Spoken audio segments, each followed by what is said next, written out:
Assalamualaikum warahmatullahi wabarakatuh, sobat petani cabai dimanapun kalian berada.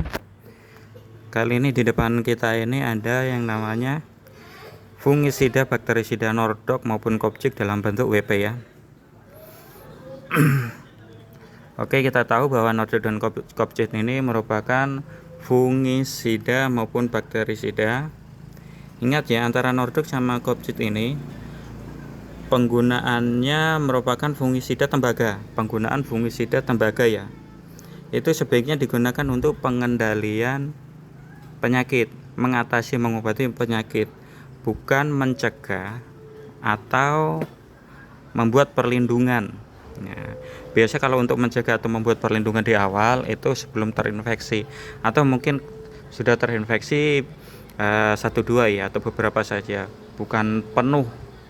Itu biasa menggunakan bahan aktif mangkosep, entah itu mau yang kuning entah yang biru ya. Kalau Nordok ini lebih ke mengatasi pengobatan yang sudah terkena. Nordok ini berbahan aktif tembaga ya. Kalau yang Nordok tembaga oksida, kalau yang Kopcik tembaga hidroksida. Itu komposisi Fratz grupnya M1 fungisida ya, termasuk keras. Oke, kita lanjut ke Nordok 56 WP. Bahan aktifnya berupa tembaga oksida 56%. Nah, terus ini biasa masih rancu ya. Keunggulannya ada yang bisa dicampur dengan fungisida lain. Biasa mangkosep. Keunggulannya ya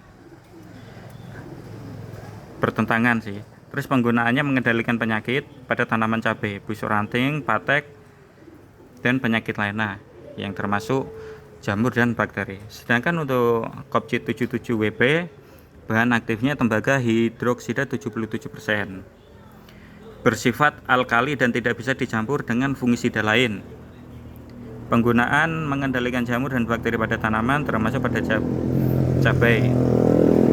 Nanti kita akan bedah mengenai alkalinya ya.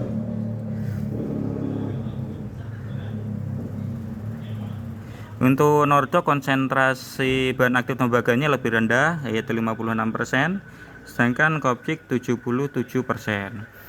Pilihan antara Nordok atau Kopcik tergantung pada jenis penyakit yang dihadapi, tanaman yang diobati, apakah perlu menyampurnya dengan fungisida atau insektisida yang lainnya. Nah, kita lanjut lagi. Kenapa Kopcik ini bersifatnya alkali? 77%.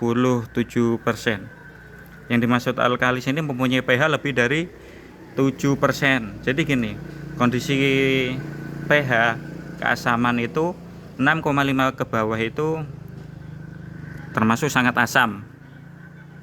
7,5 ke atas termasuk sangat basa, dan di antara asam basa itu tadi itu netral. Itu untuk keasaman basa tanah ya, pH-nya.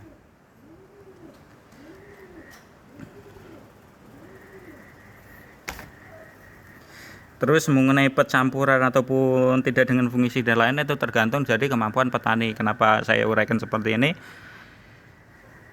Ya,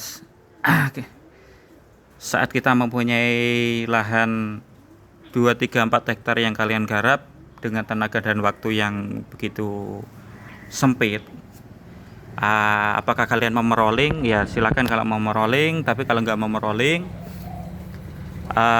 dicampur pun keberanian kalian. Karena apa? Menyangkut mengenai waktu, tenaga, biaya,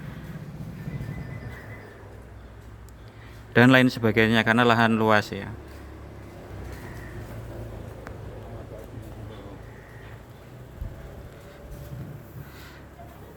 Kalau hanya cuma nanam beberapa parit pun tidak masalah kalau cuma di rolling atau pemakaian tunggal untuk bahan tembaga. Tapi yang Kopcik ini termasuk sangat basah, sedangkan Nordok ini termasuk di bawah 5% ya.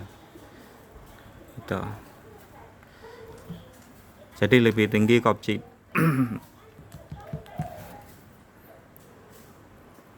Oke, sekian, terima kasih. Wassalamualaikum warahmatullahi wabarakatuh. Jika ada yang mau bertanya ataupun yang lainnya, silakan di kolom komentar, sebisa mungkin akan saya jawab.